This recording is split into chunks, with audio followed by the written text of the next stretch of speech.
अगर किस्मत पहले से तय है तो हम प्रयास क्यों करते हैं? जब सब कुछ प्लेट में परोसा गया हो, नाम, पैसा, मंच, तो फिर क्यों अधिकतर स्टार किड्स आसमान नहीं छू पाते?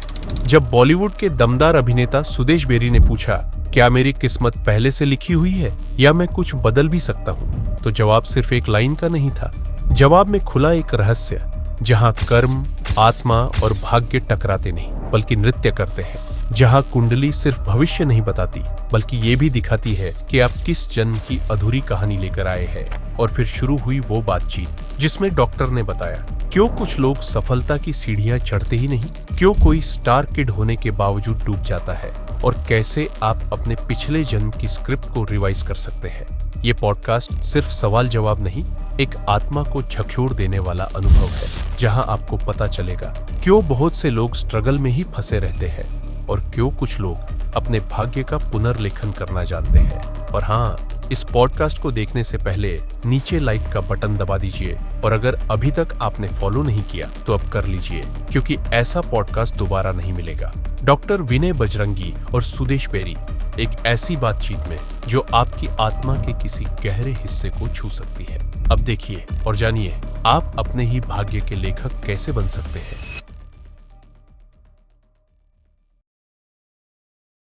Welcomes you all again in this beautiful, informative and futuristic show जो मैं मेरे गुरुजी के साथ बैठा हूँ, मेरे दोस्त, मेरे खैर ख्वाह, मेरे मार्गदर्शक विनय बजरंगी जी। विनय बजरंगी जी, over to him and I'll ask him very seriously and please listen to this very carefully what he says. इन सब को हाजिर नाजिर रख के मैं उनकी तरफ से आपसे पूछना चाहता हूँ, जिसके परिवार का सदस्य मैं भी हूँ एज ए एल्डर ब्रदर उनका, जो नए स्ट्रगलर्स हैं उनके लिए।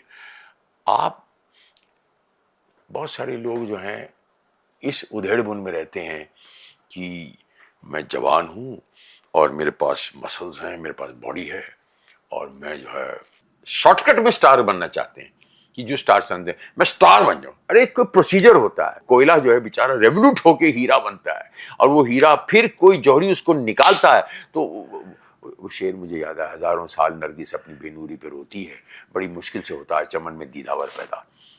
हजारों साल, द राइटर हैज रिटन, हजारों साल नरगिस अपनी बेनूरी पे रोती है। बिल्कुल बिल्कुल, बड़ी मुश्किल से होता है चमन में दीदावर पैदा। बताइए। तो सर आपसे ही मैं ये, इसका आंसर तो है जो थोड़े से जिंदगी को देखा होता है, जिन्होंने सब कर्मों को समझा होता है, वही इस बात का आंसर कर सकता है कि nothing can beat experience, nothing can beat maturity, it can not come overnight for that matter. वो तो जो आती है वो तो आपके पास मंगल का तेज आ जाता है कि इंस्टेंटेनियसली जो है आपने कुछ बना दिया। लेकिन अगर आपको हर इनिंग में 100 रन बनाने हैं तो आपको द्रविड़ बनना पड़ता है, राइट, आपको तेंदुलकर बनना पड़ता है। आप जो है ये सोचें कि आपने जाकर धोनी बनना पड़ता है। ऐसा नहीं होता कि आप जो है वो कोई भी चीज ऐसे ही आपको मिल जाएगी। फ्लूक से कुछ काम नहीं होता और हम बहुत सारे बच्चे वो फ्लूक के ऊपर आश्रित या जिंदा रहने की कोशिश करते हैं कि एक बार हो जाएगा, 2 बार हो जाएगा, क्या फर्क पड़ता है, इनको क्या पता जो हमें पता है। वो एक कॉन्फिडेंस को जब ओवर कॉन्फिडेंस हो जाता है तो फिर वो पतन का एक कारण बनना शुरू हो जाता है। यहीं पर मेरा काम आता है उनको रोकने का कि भाई रुक जाओ, थांबा। अगर आगे गए तो परेशानी तुमको जो है वो हो जाएगी या दिक्कत तुमको आ जाएगी। जो आज तुम्हारे आसपास घूम रहे हैं वो तुम्हारी शोहरत है जिसके आसपास घूम रहे हैं। They are not after the true person, और डेवलप दैट ट्रू पर्सन की, ताकि आपके पास एक मूवी भी ना हो तब भी आपके आसपास सब घूमते रहें और तब भी जो है वो आपको याद करते रहें। तो you have to transform yourself into it. If you are not able to transform yourself into it तो फिर कुछ नहीं होगा। आप जो है कारवां निकल जाएगा और गुबार देखते रहेंगे। आपको काम से जाने जाए वो बिल्कुल काम से जाने जाए। बिल्कुल वाह वाह वाह वाह वाह। तो अब देख रहे हैं आप, यहाँ से आपको पता चलता है कि जितने स्टार सन्स हैं उनको भी ये एक सीख है, बहुत शॉर्टकट में जो, because what I feel is एक प्रोसेस है। वो प्रोसेस ठीक है, पापा के पास 40 साल का एक्सपीरियंस है, पापा के पास पैसा है, पापा के पास अरेंजमेंट्स हैं, पापा के पास कैमरा है, लेकिन कैमरे के अंदर डालने के लिए इमोशन, कैमरे के अंदर डालने के लिए जो इन्होंने कहा गुरुजी ने कि बी योरसेल्फ, बी, जब तक आप वो ईमानदार नहीं रहे अपने काम के प्रति, तब तक वो चीज़ नजर नहीं, जब तक वो आप कनेक्ट नहीं कर पाएंगे, तब तक ऑडियंस कैसे आपसे कनेक्ट करेंगी, वो बड़ा ज़रूरी है। और वो होने के लिए एक प्रोसेस से पास होना बहुत ज़रूरी है। वो प्रोसेस जो है वो धैर्य से आता है, वो पापा के एक्सपीरियंस से आएगा, वो लोगों को रिस्पेक्ट करने से आएगा, वो उस चीज़ को फॉलो करने से आएगा जो नहीं दिखती। जो दिखती है वो अर्ध सत्य है, जो दिखता नहीं दिखता वो पूर्ण सत्य है। वो जैसे ईश्वर और नीश्वर की बात कहते हैं, वो डिस्ट्रक्शन फल है, थोड़े टाइम बाद पक जाता है, उसमें झुर्रियाँ पड़ जाती हैं, और आदमी जो है वही खूबसूरत सी लड़की जो है वो उसके बाद जब चेहरा देखती है और वो बूढ़ी हो गई है और वो चेहरा नहीं देख पाती। ऐसे हमारे पास मिलियंस ऑफ एग्जांपल्स हैं, थाउजेंड्स ऑफ एग्जांपल्स हैं बॉलीवुड के अंदर। सो व्हाट आई फील इज कि जो स्टार सन्स हैं, जो बनना चाहते हैं, लेकिन चाहना, डिजायर और डिजर्व, वो कहता है what you deserve I will give it to you, what you desire is you desire, is you desire, and just stand up to it, make yourself to it, and then only you will be getting it, otherwise नहीं मिलेगा। और यही यहाँ पर एक परेशानी वाली बात और भी है कि हम अगर डिजायर गलत कर लें, हाँ, तो फॉर एग्जांपल जैसे सब लोग क्रिकेट देखते हैं और हम स्टार्टिंग में सोचें कि हम 20 ओवर में 320 रन मारेंगे, मान लीजिए, तो वो ना 320 मिलेंगे, पता लगा सारी टीम 110 पे सिमट गई, राइट। तो एक रियलिस्टिक गोल होना चाहिए, ये समझना चाहिए कि क्या पॉसिबल है, क्या पॉसिबल नहीं है, उससे 10-20% आगे बढ़ाओ, और फिर अपने आप को बीच में जब आप वहां पर अचीव हो रहे हो तो आप अपने आप को मनूवर करो। हो सकता है 320 भी संभव हो, लेकिन शुरू से ही यदि आप सोचोगे कि पहली बॉल से ही मुझे छक्के मारने शुरू करने हैं, तो टीम जो है वो 100 के अंदर ही सिमट जाएगी। Yes. So this is very important that you have to understand. You have to just hold, थोड़ा सा होल्ड करें आराम से, because बहुत सारे लोग मुझे कहते हैं अरे यार आपके अंदर तो कुव्वत थी, काबिलियत थी, आप सुपरस्टार क्यों नहीं बने? तो मैंने कहा ऐसा है, उसका जवाब मैं देता हूँ आपको। मैं क्यों नहीं बना? इसीलिए क्योंकि I am destined to be a tortoise, I'm destined not to be a rabbit, I'm destined to be an elephant, I'm destined to be a genda or hippopotamus or a rhinoceros or a pig. So ये सारी destined चीजें हैं जो कि ये बता सकते हैं, लेकिन what चलना तो हमें है, क्रॉस स्लो चलेंगे, लंबा चल पाएंगे, उसको क्या स्टैमिना को थोड़ा होल्ड करके। जितने लंबे रेस दौड़ने वाले लोग हैं वो स्लो भागते हैं, जितने स्प्रिंटर्स हैं वो फास्ट भागते हैं। सो इसीलिए they are trained to be sprinters, and उसके पहले व्हेन दे आर बॉर्न, उसका जवाब ये है हमारे सामने।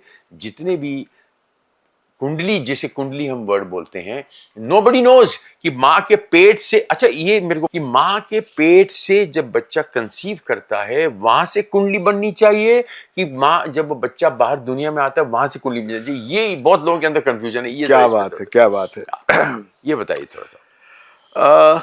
देखिए, कुंडली के बहुत सारे प्रकार होते हैं। हाँ जी।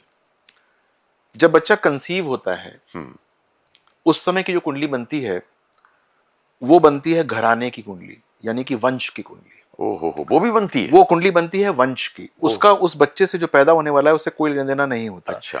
The time a woman conceives, वो जो उसके पास जो दर्ज होता है टाइम, उसके हिसाब से जो हॉरोस्कोप बनता है वो वंश का बनता है। प्रथा नहीं बची बनाने की, लेकिन बहुत साल पहले, कई सैकड़ों साल पहले ये वंश की कुंडली जरूर बनती थी, ये देखने के लिए कि जो बच्चा पैदा होने वाला है वो आ कहां से रहा है, कहां से आ रहा है। My God. यानी कि ध्यान देने वाली बात यह है कि आप का रीबर्थ हुआ है अपने ही परिवार में, और you are coming from a enemy परिवार, और you are coming from a enemy city, और you are coming from a rebellious घराना। उससे जो घर के दादे होते थे वो ये इवैल्यूएट करते थे कि वो जो पोता या पोती होगी उसको तरबियत कैसी देनी है। My God, that was that. My God. जब हम जो है ये चीज देखते थे कि पिता कहता था कि आपकी जो पुत्रवधू है उसने कंसीव कर लिया है, तो they used to construct a horoscope to see that वो बच्चा जो आत्मा आई है वो कैसे आएगी। और जो हम कुंडली बनाते हैं, जो हम आजकल देखते हैं, वो जब एक बार आपका जो नाभि कटती है, जब नाल कटती है, उस समय का टाइम जो होता है वो हम देखने वो तब वो हम मानते हैं कि ये बर्थ का हो गया। अब इसके अंदर बहुत सारी बातें होती हैं कि बच्चा कब रोया या कब उसका सर नज़र आया और कब जो है वो उसकी जो है वो नाल काटी गई। ये सब चीज़ों के बीच का एक टाइम निकालते हैं कि ये टाइम सबसे एक्यूरेट कौन सा टाइम है। नॉर्मली हम डिसाइड करते हैं कि जो डॉक्टर्स बताते हैं वो टाइम जो है मानते हैं कि ठीक है कि नहीं है। अब यहाँ पर जो पेच है वो ये है कि यदि आपने मुझे अपना बर्थ टाइम बताया और वो बर्थ टाइम जो है वो गलत है, इट इज ऑफ बाय से 5 मिनट्स, तो मैं आपकी प्रिडिक्शन ठीक तरीके से नहीं कर पाऊंगा। That will go wrong, that will go of. तो वो लोग जो कि अपनी बर्थ टाइम पे श्योर नहीं है, उनको अपनी बर्थ टाइम को रेक्टिफाई कराना चाहिए। And what is rectification? That means I arrive at the right time so that I have the right charts. Right charts का मतलब एक चार्ट नहीं होता, many charts। षोडश वर्ग देखते हैं, 16 कुंडलियां देखते हैं। यानी कि आप पैदा हुए, आपने बोला जी मैं 4 सवा 4 के बीच में पैदा हुआ हूँ, दैट मीन्स आपके बीच में ये 15 मिनट का गैप आ गया। 15 मिनट के अंदर कम से कम 8 चार्ट्स ऐसे होते हैं जो कि चेंज हो सकते हैं, कई बार चेंज हो सकते हैं। तो I have to come to the right birth time.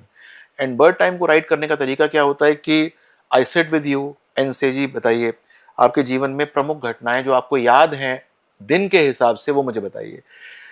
कब आपने ग्रेजुएट किया, कब आपको पहली नौकरी मिली, कब आपके जेब में पहली बार पैसे आए, कब जो है वो गर्लफ्रेंड को प्रपोज किया, या फिर कब शादी की और कब बच्चे हुए, कब कोई विदेश यात्रा सबसे पहली बार की, कौन सा आपका मकान कब बना, या फिर आपने जो जिसको आप बोलते हैं कि वो वाला काम मैंने बहुत अच्छा किया, बहुत सारे मकान बनाए, लेकिन वो मकान मेरा सबसे ज़्यादा प्रिय है, वो मकान मैंने कब बनाया।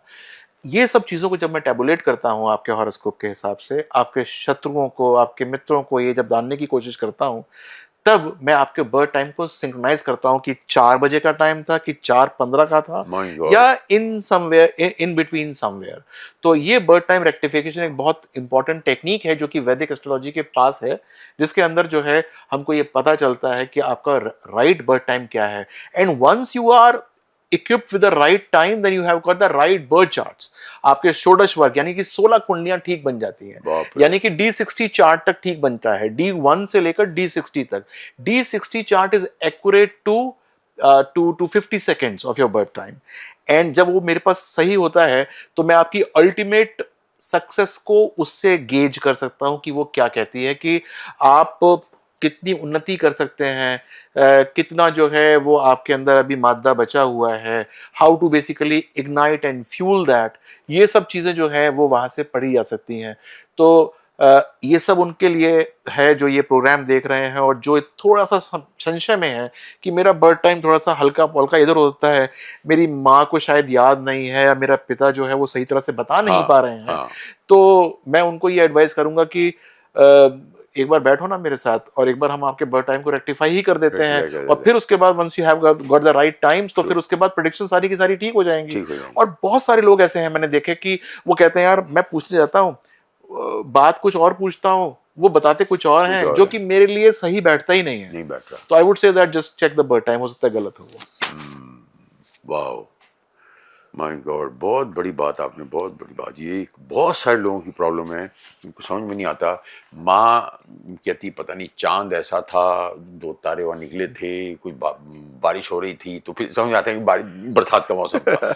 बहुत सारी चीजें ऐसे, बच्चे घर में पैदा हुए। हाँ, उस जमाने में घर में बच्चे पैदा हुए तो वो जो एक्यूरेट होता होगा कि हाँ भाई अब दोपहर होने वाली थी या सुबह होने वाली थी या ट्रेन निकली थी, या फिर इस प्रकार से कोई इवेंट हुआ था, या फिर गाय ने जो है उसी समय, हमारी गाय सुबह 4 बजे रंभाती है तो उसने उस समय रंभाना कोयल बोल रही थी तो आम का मौसम था। इस प्रकार से कोयल बोल रही थी। तो इस प्रकार से जो है वो उसको करते हैं tabulate. Bollywood, coming back to Bollywood guruji, मैं ये जानना चाहूँगा कि बॉलीवुड जो है वो एज बॉलीवुड मेरा जो परिवार है बॉलीवुड के अंदर जो आज टाइम चल रहा है वो मेरे परिवार का, मैं भी उसका मेंबर हूँ, मेरे परिवार का। मैं ये नहीं बोलूँगा कि बाहर वाले या हम पूरा देश जो है वो अलग अलग भाषाओं में सिनेमा बनाता है, तो अलग अलग कलर्स हैं, हम लोग बहुत सारे कल्चर्स का एक बहुत अच्छा बुके है हमारा देश जो है, हैं? सनातन तो पूरे दुनिया में ही हो जाएगा, पूरा दुनिया ही सनातन होने वाली है, हैं? तो पूरी दुनिया के अंदर एक आदमी, जैसे मैंने अभी देखा हंगरी में एक विलेज है, उसमें जो है हरे राम हरे कृष्णा का एक उन्होंने स्वर्ग वाला वैकुंठ धाम बना दिया है। हाँ, जी। जो हरे कृष्णा को बिलीव करते हैं, भगवान राम को बिलीव करते हैं, राधे श्याम सीताराम सीताराम बोलते हैं, उन्होंने बना दिया। मैं किसी कंपनी का नाम नहीं लूंगा, बिकॉज कंपनी जो आती ना वहाँ धंधा आ जाता है, तो मैं धर्म को धंधा नहीं समझता। बहुत बढ़िया। धर्म जो है वो धंधा नहीं है, धर्म आपका संस्कार है बेसिकली। हाँ, बस बस। तो वहाँ मैंने सुना हंगरी में उन्होंने एक बैकुंठ धाम बना दिया, वहाँ ये हरे राम हरे कृष्णा का हमारे कृष्ण भगवान के हिसाब से ही वहाँ दुनिया चलती है, और गाय का दूध और मिल्क प्रोडक्ट्स निकाल के उसको मार्केट किया जाता है, और पढ़ाई भी वैसी ही होती है। Hungary is known for this also. हाँ, और संस्कृत पढ़ाया जाता है, और nice. वहाँ वही पढ़ाई होती है, उस हिसाब से चलता है। तो ये हंगरी जैसे फॉरेन कंट्री में जाके अगर हम एक बना सकते हैं, तो इंडिया के अंदर इसकी शुरुआत क्यों नहीं हो सकती? मैं ये पूछना चाह रहा हूँ कि आप जो है, देखिए ये तो एक अलग बात है कि इंडिया में क्यों इसकी शुरुआत नहीं हो सकती। इंडिया में तो बहुत जगह पर शुरुआत है, बहुत जगह पर हो भी रहा है। आप चाहे साउथ में घूमिए चाहे नॉर्थ में घूमिए, आपको ऐसी बहुत सारी जगहें मिल जाएंगी जहाँ पर इन सब चीज़ों का अनुपालन होता है। अगर इसी तरीके से ना होता हो लेकिन फिर भी होता है। और जब आप इंडिया या भारत का हॉरोस्कोप देखते हैं, और तब आपको ये पता चलता है कि कौन कौन से पॉकेट्स के ऊपर पॉजिटिविटी आई हुई है इस समय। तो यू विल फाइंड दैट कौन कौन से ऐसे आपके जो हैं वो स्टेट्स हैं जहाँ पर प्रभुत्व हो रहा है, जहाँ की पॉजिटिविटी आ रही है। तो वो आप जो कह रहे हैं ये बात हंगरी तक पहुंची है, वो बात यहाँ पर भी काफ़ी जगहों पर लागू होती है कि हमारे यहाँ पर भी ऐसी काफ़ी अच्छी अच्छी पॉजिटिविटीज़ हैं। आप तो मुंबई रहते हैं, तो कभी आइए आप यूपी की तरफ, कभी आइए एमपी की तरफ, कभी आइए राजस्थान की तरफ। आपको ना जाने ऐसे कितने कितनी जगह मिल जाएंगी जहाँ पर ऐसी पॉजिटिविटी जिसके अंदर संपूर्ण रूप से सनातनी कर दिया गया है वो हो रहा है। साउथ में जाइए, काफ़ी जगहों पर आपको, तमिलनाडु के अंदर खास तौर से आपको काफ़ी अच्छा देखने को मिल सकता है। आपका जो एक उद्गार है वो मैं समझता हूँ, क्योंकि बहुत जगह पर हमारी प्रथा को हे दृष्टि से देखते हैं, हल्की दृष्टि से देखते हैं। ये तो हर जगह है। उनको धीरे धीरे हम ख़त्म करेंगे, और मैंने देखा कि पिछले 5-10 साल के अंदर काफ़ी तरक्की हुई है पॉजिटिविटी की, वरना जो हमारा धर्म है उसको तो हल्का और कमतर से कमतर ही आंका जा रहा था, लेकिन अब ये उठना शुरू हो गया है। वो शुरू हो गया जी। बॉलीवुड को जो है ये दूसरे स्टेट्स, हमारे दूसरे भाषा बोलने वाले, सिनेमा ही बनाने वाले, वो जो है ओवर पावर कर रहे हैं, ओवर पावर हो रहा है। तो बॉलीवुड को ऐसा कुछ गुरु मंत्र बताइए, बॉलीवुड को गुरु मंत्र बताइए कि बॉलीवुड जो है वो फिर जो है आपको आपके पास आके नतमस्तक हो, बोले कि जो आपने गुरु मंत्र बताया तो उससे देखो बॉलीवुड का फिर से स्ट्रांग उद्धार हो रहा है। देखिए, मैं ऐसा कुछ खास गुरु मंत्र तो मतलब व्यक्ति विशेष को ही बता सकता हूँ, लेकिन मैं कुछ बातें जो मैं ऑब्जर्व करता था, बॉलीवुड की मैं काफ़ी समय से ऑब्जर्व करता हूँ, थोड़ा सा ना प्रॉफिट्स की तरफ देखने वाले चीज़ों को ज़्यादा लाइक करना शुरू कर दिया ओवर द ईयर्स। पिछले 10-20 साल के अंदर खास तौर से क्रिएटिविटी ऑलमोस्ट ख़त्म सी हो गई, और कॉपी पेस्ट ज़्यादा होना शुरू हो गया। और जो प्रोड्यूसर महोदय हुआ करते हैं, शायद वो सोचते हैं कि 100 रुपये लगाएं तो कैसे 150, 200, 300 रुपये हो जाएं वो। और इस कारण से हम जो है वो चीज़ों को जो अपनी अंदर की क्रिएटिविटी है वो हल्की करनी शुरू कर दी, और जो चीज़ ऑलरेडी सफलता का मंत्र है उसको कॉपी पेस्ट करना शुरू कर दिया। राहु का प्रभुत्व तो बहुत ज़्यादा बढ़ गया, और एक बार राहु जब आपके ऊपर सवार हो जाता है तो आप जो है वो अंदर की अपनी चीज़ों को हल्का करना आरंभ कर देते हैं। अब आज से 25 साल पहले भी साउथ की इंडियंस को मूवीज को आप कॉपी पेस्ट करते थे, आज से पहले भी आप करते थे, लेकिन क्योंकि नॉर्थ में या फिर हिंदी स्पीकिंग बेल्ट के पास वो साउथ की मूवीज का पूरा एक्सेस नहीं था, तो वो उनको ये समझ में नहीं आता था कि ये कौन सी मूवी की कॉपी पेस्ट की हुई है। लेकिन क्योंकि आजकल साउथ की मूवीज जो हैं वो आप तुरंत दिख जाती हैं, आपको पता लग जाता है, तो उसकी रीमेक के बारे में तुरंत पता लग जाता है कि ये उसकी रीमेक है। तो मोबाइल देख लेते हैं कि ये उसकी रीमेक बन गई है। हाँ, तो हमारी मूवीज जो हैं वो पिटना शुरू हो जाती हैं, और यही मैं कहना की कोशिश कर रहा हूँ कि राहु का प्रभुत्व तो कुछ बहुत ही ज्यादा हो चुका है, हमको थोड़ा सा उसको कर्टेल करना चाहिए और हमको अब क्रिएटिविटी की तरफ जाना चाहिए। अगर हम क्रिएटिविटी की तरफ नहीं गए तो जो है वो बहुत जल्दी जितना एक स्वर्णिम काल था जिसको हम बहुत समय से भोग रहे थे, उसका उपयोग कर रहे थे, वो धीरे धीरे खत्म होता चला जाएगा। और जो ज़्यादा क्रिएटिव होंगे, जो ज़्यादा थॉट प्रोसेस जिनका अच्छा होगा, वो उसको ओवर पावर कर लेंगे। तो ये वास्तव में हमारे नॉर्थ इंडिया के लिए थोड़ा सा एक सोचने का, शोधन का समय है कि वो जो है कॉपी पेस्ट के ऊपर कम ध्यान दें और अपनी क्रिएटिविटी की तरफ ध्यान दें, फिर से जो है क्रिएटिव बनना शुरू करें। हो सकता है कि इस ट्रांसफॉर्मेशन के अंदर किसी के पैसे खराब भी हो जाएं, क्योंकि एकदम उनको ये पता नहीं चल पाएगा कि क्या चीज़ चलती है, क्या चीज़ नहीं चलती है।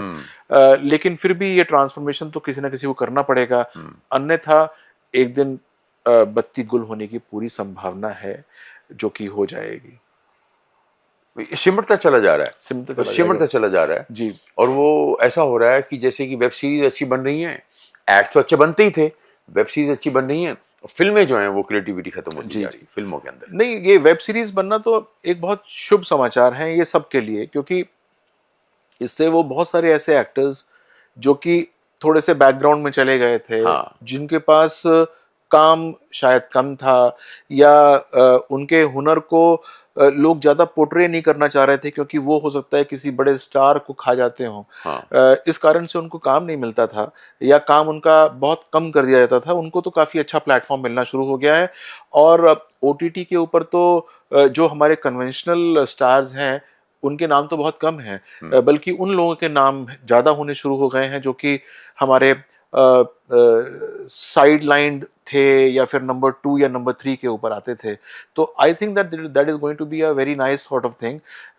ओटीटी के ऊपर थोड़ा सा हमको कंसंट्रेशन करना चाहिए और नई क्रिएटिविटी तक करना चाहिए, तो ज़रूर ही जो है वो काफ़ी अच्छा पॉजिटिव माहौल आना शुरू हो जाएगा। बट वेब सीरीज का जो टाइम आया है वो it's a very good sign. I think that it is a nice time, क्योंकि हर एक को एक बहुत अच्छी पहचान मिलनी आरंभ हो गई है। और जैसे आपके फिल्म इंडस्ट्री के अंदर आधिपत्य होता है बहुत सारे लोगों का, ओटीटी के ऊपर भी या वेब सीरीज के ऊपर भी बहुत सारे लोगों का आधिपत्य है। वहाँ पर एक अलग तरीके के जो है स्टार कास्ट होता है, और उस प्रकार से जो है मुझे तो लगता है कि काफ़ी अच्छे जो है वो जो टैलेंट्स हैं वहाँ पर उभर के आ रहे हैं। स्क्रिप्ट्स भी अच्छी आ रही हैं। स्क्रिप्ट्स आ रही हैं, आप देखिए ना, क्रिएटिविटी हो रही है वहाँ पर हो सकता है कि वो कहीं और से कॉपी करके ला रहे हो, जरूरी नहीं है कि यूरोपियन ड्रामा से कॉपी हो रहा हो, लेकिन फिर भी वो यहाँ पर फ्रेश आ रही हैं। वो वाली कॉपीज नहीं है जो कि लोग आसानी से समझ पाए, या समझने में हो सकता है कि देर लगे, लेकिन फिर भी I think that things are bright for the freedom बहुत है और ओटीटी के लिए काफी ब्राइट समय फ्यूचर है, बहुत अच्छा फ्यूचर बहुत अच्छा है। सो बॉलीवुड में जो स्टार सन्स हैं 95% जो आपने कहा कि वो नहीं चलते, इसलिए नहीं चलते क्योंकि बच्चों को पापा के साथ कंपेयर किया जाता है, और पापा उनको गोल्डन स्पून के साथ वो पैदा होते हैं, पापा स्ट्रगल करके बने होते हैं, तो वो दोनों का जो एक्सपीरियंस का जो डिफरेंस है वो मैच नहीं हो पाता। उनको प्लेट में मिल जाता है, वो प्लेट में वो दर्द नहीं मिलता, लोकल ट्रेन के अंदर बैठ के जो फीलिंग आनी चाहिए वो फीलिंग नहीं आती। दैट्स व्हाट बॉडी प्लस ये सारी हो एक तरफ और कुंडली एक तरफ। तो आई फील कि ये सारा एक्सपीरियंस चलो बच्चे को नहीं मिला, लेकिन अगर पापा बोले नहीं बेटा you have to move according to the kundli, so what do you say about कि बाप बोले नहीं आपको कुंडली के हिसाब से ही चलना है। अगर मैं फिल्मों में सुपरस्टार हूं और आप जो हैं फिल्मों में काम करना चाहते हैं तो आप मत कीजिए, कि आपको यहाँ कुंडली में लिखा आप डायरेक्टर बनेंगे। तो ऐसा भी कुछ केसेस हुए हैं। शशि कपूर के बेटे, वो देखो, एक फिल्म में नहीं चले और as an ad maker he is very successful, very big ad maker. तो what do you say about that? देखिए, मैं ना इसको बहुत सिंप्लीफाइड वे में एक्सप्लेन करने की कोशिश करता हूँ कि बाप और बेटे का रिश्ता तो हमेशा हमेशा हल्का ही रहता है। क्योंकि बेटा अपने बाप को एक समय तक वो समझता है, ही टेक्स हिम फॉर ग्रांटेड, कि आपने जो कुछ भी किया वो तो आप कर ही लेते, कोई दिक्कत वाली बात नहीं है। तो वो उसको ग्रांटेड लेता है। वो 40 साल में समझता है कि मेरा बाप ठीक था। Correct correct. तो वो एक बात है। लेकिन अगर हम इसको हॉरोस्कोप के माध्यम से देखना शुरू करें तो पिता जो होता है वो सूर्य होता है और शनि जो होता है वो पुत्र होता है, और वो आपस में कटु दुश्मन ही होते हैं। तो उनका रिलेशनशिप आपस में बनता ही नहीं है। तो वो अपने पिता को हल्का समझता है, पिता जो है अपने पुत्र को भी हल्के देखता है, क्योंकि वो सोचता है कि ये जितनी मेरे को एक्सपीरियंस है, मेरा बेटा उसी एक्सपीरियंस के आधार पे एक्ट क्यों नहीं कर रहा। क्योंकि वो मैच्योर नहीं होता बच्चा, वो अपने पिता के एक्सपीरियंस के हिसाब से कभी भी आता नहीं है। तो उसको रोज झड़कता रहता है वो, कि तेरे से ये भी नहीं होता, तेरे से वो भी नहीं होता, तेरे को मैंने ये बताया था। और क्योंकि वो उसका बेटा होता है तो वो 4-5 लोगों के बीच में भी बोल देता है कि तुझे आता तो खक नहीं है, ये है वो है, कुछ भी बोलता है। तो आपस में उनके रिलेशनशिप अच्छे नहीं होते। और ऐसे में अगर बेटे की दशाएं खराब हैं और बेटे के स्टार्स अभी मैच्योर नहीं हुए हैं और ट्रांजिट जो है वो सपोर्टिव नहीं है, तो वो बेचारा कुछ काम नहीं कर पाएगा। पहली मूवी तो बिक जाएगी उसकी बहुत अच्छे पैसों पे, क्योंकि बाप बेच रहा है। लेकिन उसके बाद की मूवी नहीं बिकेगी। बल्कि हो सकता है कि उसके बाद के कोई प्रोड्यूसर ही ना मिले जो कि उसको डायरेक्ट करना चाहें, क्योंकि टैलेंट तो उनको तुरंत नजर आता है कि भाई ये वाला मटेरियल अभी है नहीं। बाप से वो कुछ भी बोले कि नहीं नहीं आपका बच्चा बहुत अच्छा है, लेकिन उनको इंटरनली पता है कि इस पे मैं पैसे नहीं लगाऊंगा, क्योंकि मेरे तो गए 100 करोड़ रुपए अगर मैंने लगा दिए यहाँ पर। तो मैं ये कहना चाहूंगा कि स्टार बच्चा होना खराब बात नहीं है, लेकिन अपनी काबिलियत की पोटेंशियल एक बार जो है वो दिखवाना बहुत इंपॉर्टेंट है। वो बाप समझे या बेटा समझे? दोनों ही समझे। पहली बात तो बाप ये ना सोचे कि वो मेरे जितनी मेरी बुद्धि है या जिस प्रकार की मेरी बुद्धि है उतनी ही उसी प्रकार की बुद्धि लेकर वो पैदा हुआ है। बाप के अंदर सबसे बड़ी प्रॉब्लम ये होती है कि वो सोचता है कि मेरा बेटा, जैसे मैं आज 50 साल की उम्र में एक्ट करता हूं या परफॉर्म करता हूं किसी भी एक एक्शन के ऊपर, मेरा बेटा तुरंत कर दे। वो ऐसा हो ही नहीं सकता, क्योंकि आपने तो 50 साल लगाए हैं सीखने में उसको। वो कैसे कर देगा 20 साल की उम्र में? नहीं कर सकता। और बच्चे जो हैं वो बाप की चीजों को फॉर ग्रांटेड लेते हैं। उनको यहां समझना चाहिए कि ये फॉर ग्रांटेड नहीं है भाई, ये 50 साल की तपस्या है उस बेचारे की। उसने इतनी मेहनत करी है, उसने झड़कियां खाई हैं, उसने जो है पता नहीं क्या क्या खाया है और क्या कब नहीं खाया है, ये भी सही है। क्या क्या सहा है उसने, किसने उसको क्या क्या नहीं कहा है उसने। चाहे परिवार की बात हो, जो दादा दादी आज उसको बहुत पसंद करते हैं, हो सकता है उन्होंने भी उसको बहुत गालियां दी हो एक जमाने में, तो वो उसको नहीं समझता। तो इन दोनों को समझना बहुत इंपॉर्टेंट है। और सबसे बड़ी बात यह है, हॉरोस्कोप से ये समझना बहुत जरूरी है कि वो बेटा डेस्टिन्ड किस चीज के लिए है, किस दिशा में जा रहा है। ऐसा तो नहीं है कि वो जो है एक योग होता है जिसके अंदर आप जो है वो संचित धन को खत्म कर देते हैं।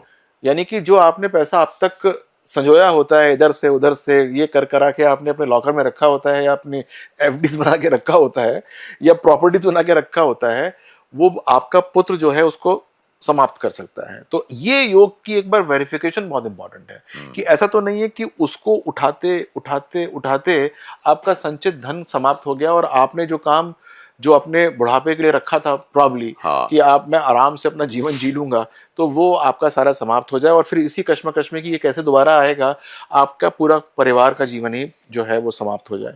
तो आप जो है सबसे पहले तो बच्चे का हॉरोस्कोप जरूर दिखाना चाहिए, और जब बच्चे का हॉरोस्कोप दिखा के ये जरूर पूछना चाहिए कि भाई इसमें बाप के साथ संबंध कैसे हैं, राइट, मुझे क्या कैसे एक्ट करना है अपने बेटे को मेरे से सही तरीके से रिस्पेक्ट दिलाने के लिए, क्योंकि बाप को तो रिस्पेक्ट ही चाहिए और कुछ चाहिए नहीं उसको क्या चाहिए। तो कहते हैं ये मेरा लड़का जो है वो मुझे रिस्पेक्ट करे। बाप को सबसे खराब क्या लगता है कि वो बेटा हर बार उसकी उपलब्धि को यही बोल के चला जाता है कि अरे यार ये तो कोई ऐसी बात थोड़ा, ये तो ऐसे हो जाएगा, क्या किया है? तो वो वाली बात ना हो।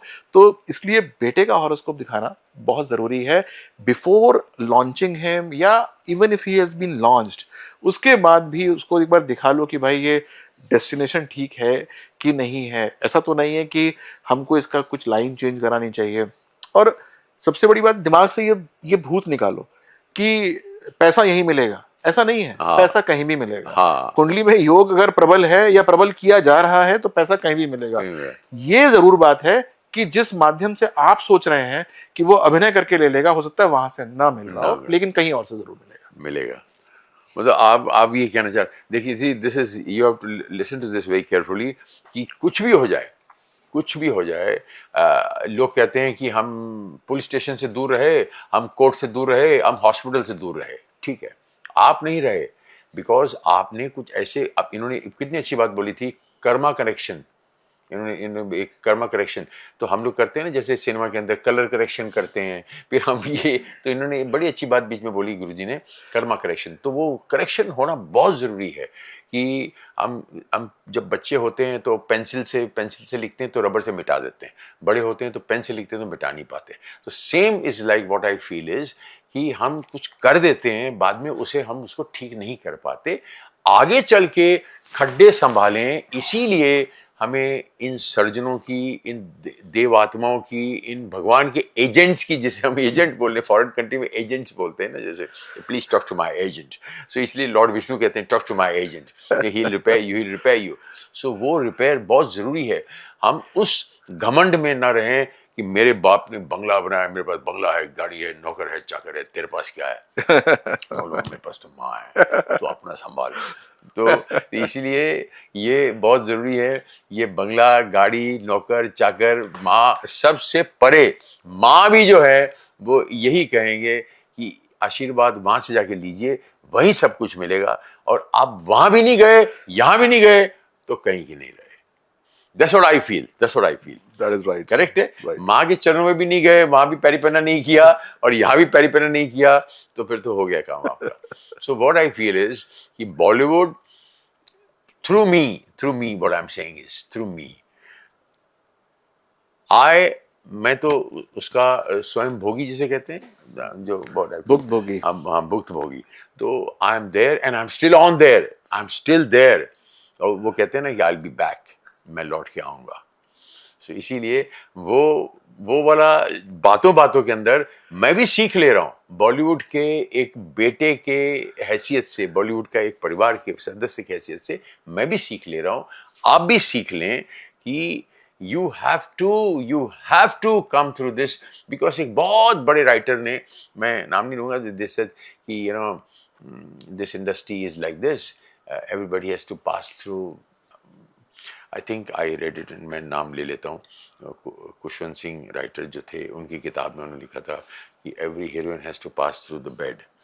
सो व्हाट आई फील इज कि एक लॉ ऑफ कर्मा होता है, लॉ ऑफ कर्मा, एक लॉ ऑफ द सिटी होती है कि अगर मेरे घर के मेंबर ने एक लाइन, लाल बत्ती लाइन, गाड़ी, किसी दूसरी कंट्री की बात कर रहा हूं, वो कंट्री जो अंग्रेजों ने एक जमाने में काला पानी बोला था, जिसको एक लाइन के ऊपर वो टायर टच हो गया, ये मेरे घर में हुआ है, ये मेरी अपनी बेटी के साथ ये लाइन, टायर की लाइन टच हो गई, सिर्फ वो लाल बत्ती, वो लाइन टच हो गई, 40,000 रुपये फाइन लगा।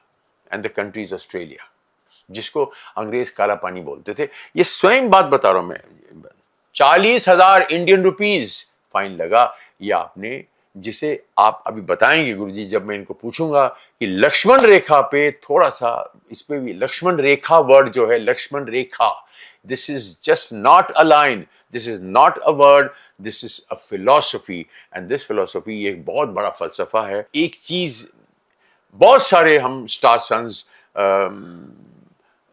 पैसों में पैदा हुए, बंगलों में पैदा हुए, मखमल में सोते हैं, यू सी सब फैसिलिटीज हमको मिलती हैं जो कि मेरे पापा को नहीं मिली, जो कि वो पहले बॉम्बे आए और वो मरीन ड्राइव पे उस पे सोए, पैरापिट पे सोए, और सामने बाण गंगा है, बाण गंगा में जाके नहाते थे। या मेरे डैडी की बात कर रहा हूँ, मेरे डैडी की, ओके, बेरी नाम है मेरा, बेरी गोत्र अंगिरस है मेरा। वो सामने बाण गंगा है, वहाँ जाके नहाते थे। वहाँ बाण गंगा क्यों है वो भी गुरु जी से पूछेंगे कि वहाँ भगवान राम ने वो तीर चलाया था तो वहाँ से गंगा निकली थी। वहाँ जाके बहुत सारे लोग पिंडदान भी करते हैं। वो छोटा सा पॉन्ड है वहीं बॉम्बे में, बाण गंगा ऊपर पहाड़ों में ऊपर कैसे पानी निकल आया, वो भी हम गुरु जी से पूछेंगे। प्लस ये लक्ष्मण रेखा जो हम पार करते हैं, जो हमारे स्टार सन्स, ये समझ के और कुछ नहीं होता यार, ये पुलिस वाले ये ऐसी की तैसी, हम पैसे से इनको खरीद लेंगे। जो लक्ष्मण रेखा किसी किस्म की भी, वो कर्मा करेक्शन की जो हम बात, ये हम आगे चल के पूछते हैं, क्योंकि आखिर मैं भी इंसान हूं ना, मुझे भी तो सुसु आती है ना, प्रॉब्लम है। तो मैं थोड़ी भूख भी लगी है। मिलते हैं आपको एक छोटे मोटे ब्रेक के बाद, ओके। Love you all.